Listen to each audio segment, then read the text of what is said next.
Naidoo. I'm the principal and owner of Ingwe Property Group. So Ingwe Property, just to tell you a little bit more about it, Ingwe Property Group is 25 years old this year.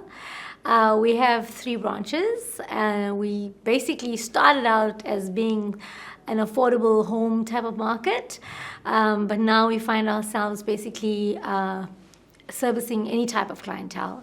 So whether you are a prestigious homeowner or you're just getting into the industry, first-time home buyer, we're comfortable, we're confident, and we basically bring that to the table where we can offer a high-end client or just an entry-level client a service. So we are operating currently, our head office is in Pinetown. We're in Manners, Glenugie Road, and we have a satellite office, a smaller office for now, in the Upper Highway area in Winston Park. And we recently relocated one of our offices from Mount Edgecombe, right here on your doorstep of the Radisson actually, to Nkanda Road in Umhlanga. So just to tell you a little bit about my background and my education, well, firstly, I was a school leaver. I just had to get out there and work because, back then there weren't many options and earning was the priority. But I spent some time in the hospitality industry and in the financial institution, and I just found a real passion for people and just to serve people. And real estate became something that I sort of like fell into almost, but who knew that would actually be where I got to really put all of this into use and just fulfill that purpose, and that's what I find I get out of being in real estate. So at the beginning, I had to learn real estate. So everything I had to learn was surrounding and revolved around real estate. And of course, it's not just contracts, it's also marketing. And so I had to quickly learn that. And we went from a paper-based into a digital. And so I had to learn that. So I've been a student for my whole life almost. But most recently, I found that I've been doing things that have been for a bigger purpose, and that is, I went through the entrepreneurship course with Gibbs, a lot of financial management, business management. And I think because I work with teams all the time and I work with people all the time, and I find myself in that coaching sort of mentorship space, so I've decided to do a life coaching and an NLP course now. So that's what I'm doing right now. If you want to be relevant, learning is very much a part of it. So it is a journey of learning, and I think business is continuous learning. So yeah, it is definitely that. My biggest dream, I think when I was a teenager, you're just having fun and the odd opportunity to go to a crazy party. I remember lying on my bed once thinking, just imagine if you were in this place and you could see the sky and, the stars and you had a glass roof and that was like a dream. I thought, oh yeah, maybe somewhere in the future it would be very nice to have something like that. But who knew, I'd go from there into starting life really quickly, mom, married and all of that, and there was no time for a dream then. But now, I think the greatest joy I have is that, yes, I fulfill my dream, and I also get to fulfill other people's dreams. So yeah, I'm in a good space.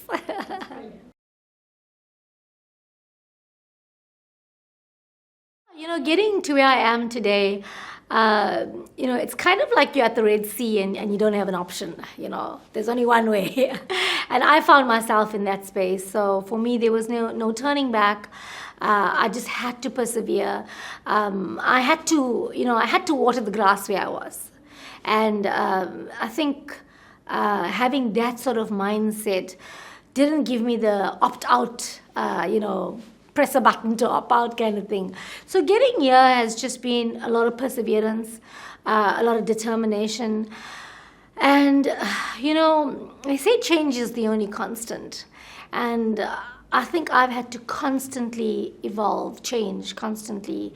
Obviously, being in the real estate industry, if you look at how the industry has changed over the years, if I wasn't going to change, I'd be obsolete now. So yeah, getting here has been a journey of change and learning and growing. Formalizing the industry, I think, was a really good thing. The real estate industry was at one stage very, there was no control and governance over it. Just about anybody could be in real estate. I mean, I'm an example.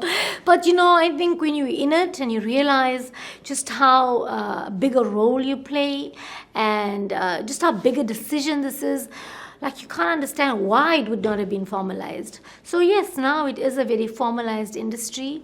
There is also, what I love about it now is you have to be a student. So there's the internship programs, there's the NQF4 in real estate qualification that you've got to get. So, you can't just wing it, you got to come and work and you got to learn and you got to be you just can't wing it. You got to take it seriously, and you've got to treat it as a career, and I think that's what I love the most. Yeah. My mom has always been my greatest inspiration. She passed very young, but she would always say, hard work will never kill you. And she didn't just say it, she also lived it. And my sister and I, we got to see that. We got to see, my mom was also a young mother. We got to see a young mother work hard. And she was our role model. So we learned to work hard. But her passing young kind of left us to be raised. So my aunts, who are very much like her, and my grandfather, very strict, but they really shaped me and really motivated me to believe that I could do anything. I don't know why they felt I could do anything, but here I am. I suppose they knew better. And so they've motivated me, they've inspired me. I'm only a third generation Indian. My grandfather, I always tell the story, my grandfather was 9 years old when he came to South Africa on a ship. So, looking at their lives and seeing how they came here and how they have established legacy here, it's really inspired me and our generation to know that it's not how you start. It's what you do through life and the journey, and I think that's how we get to finish strong. So as I told you, I'm a permanent student. So the impact I have made in my business is that I firstly, I have to say that as a school leaver, I really needed an opportunity. So when I had this opportunity to be a business owner, the early days, I think every school leaver I wanted to employ, just to upskill them and give them what they needed for the workplace experience. So that is number one. But I find like now, as the industry became more formalized and that and also to be more impactful in this industry, I've realized that if we wanted to really make a difference, our company slogan is making a difference. And if we really wanted to make a difference in this industry, then it would be my responsibility to ensure that every single agent is trained well and they schooled in real estate, So they're permanent learners. They know that you're a student every day of your life at Ingwe. And the kind of leader that I am, I believe in relationships. I believe that we could talk to each other and we can, cry together, laugh together, all of that. So we have strong relationships, and these relationships actually make us stronger. Even in the industry, we are stronger together, and that's not just some kind of slogan that we hear these days. It's a reality because real estate is a hard place. It's a difficult industry, but we spur each other on and we keep each other going and obviously inspire and motivate each other. And like I said, it's an industry that needs change, and I sort of inspire that as we go through every single day. Yeah. A lot of people like to think achievements are all the accolades on the wall, I don't think there's anything wrong with that, and I would encourage anybody, if they can, to do that. But what really gives me the greatest joy is that I believe that I have this business for a reason. And this reason for me is just to be a blessing. I get to do that just about every day, change somebody's life, whether it's an intern agent or whether it's somebody buying a home, but also to the community. You know, we spend some time discussing who we are, what is the identity of who we are as a team. And as we began to unpack that, you know, we coined a phrase that we are a family, we have a family ethos, but we're also professionals. And our job is to go out there every single day and make a difference and not just only sell houses and add value in that way, but also to impact the community. I'm a boots on the ground person. If there's a crisis somewhere, I would not be dressed like this.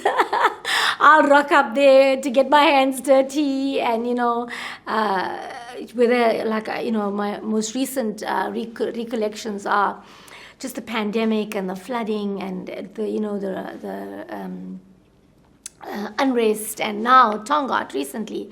You know, we're not waiting for anybody to give us funds, and we're not waiting to raise funds. We just take what we have. We get out there. I make an appeal. My friends get on board, and we get out into the community, you know, and that's the greatest joy.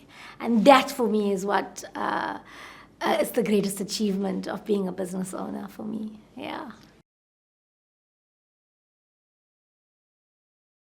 Sure, challenges in business. I mean, every day is a challenge, right? Because, I mean, you know, nothing is guaranteed. We know this in business. But, you know, one of the things I have found is that business is a wave. You know, you just ride this wave of highs and lows, highs and lows. And the greatest challenge for me was the 2008 financial crisis. I remember I was away on holiday and I got a call. It was a strange hour, and like I was getting a call from the office, and they said, well, the banks are no longer lending 90% loans even, you know, it was like 80% was the maximum they were going to give. And I thought, gosh, like, how are we going to get through this? I mean, who's got 20% deposit, you know? But yeah, here we are, you know, so many years down the line. So I think, you know, when you see the challenge, you just got to remember to hold on to what are the positive things in that. And, you know, home ownership is never something you should put off if you can do it. So encouraging people to always take that step to become a homeowner, I think that's something we live out every day. And that also gets us over the finish line ourselves. So the challenges come in different ways, and we just got to navigate and find our way through. But yeah, I think, you know, you got to be quite thick-skinned, and you have to be innovative in your thinking, you know. So challenges will always be there, but you just got to find a way around them. So yeah. What advice I'd give to young women? Gosh, you know, today, I mean, I'm quite a social media person myself. I do like it. I find it very impactful for me, and I use it for the good that it is. But I also see the negative impact that it does have, where people are so impressionable and living in this world of instant gratification. But, you know, there's no get-rich-quick scheme. That's one thing. And if you want to have longevity and legacy and, you know, those wonderful words that we hear, they don't just happen miraculously. You know, I would say, firstly, you need to be a student. You must want to learn all the time, like a sponge, just soak up everything around you. Be patient with the process, you know, don't think it's going to happen overnight, and just stay committed to that. You know, don't feel like you need to hop, skip and jump everywhere and be a jack of all trades and, you know, I can do everything, you know, I'm this boss girl and superwoman and all of that. And it's wonderful if you are, but I think, you know, just be patient, you know, and walk. And I know when we were growing up, and, you know, when our parents and our older folks would talk to us, they would say, why can't you be patient? Don't you know that you have to crawl, and then you got to walk, and then you got to run? And now I'm finding myself say that, you know. So I think, yes, just be patient and keep on just learning and becoming better every day. And I don't think that success is, you know, success isn't, it's inevitable when you're patient. Well, I'm very proud of this brand, Ingwe. I believe wholeheartedly in it. I come out fighting every day for it. So one of the things that we've, had on the cards for quite a long time that sort of kind of took the back burner over the years has been to franchise the brand. And now we're sort of ticking all the boxes because that's what we really focused on doing. And I believe that we are in a position now to be able to offer something really special. So that's definitely the future goal. As I said earlier, I'm quite a teacher and I like the learning environment.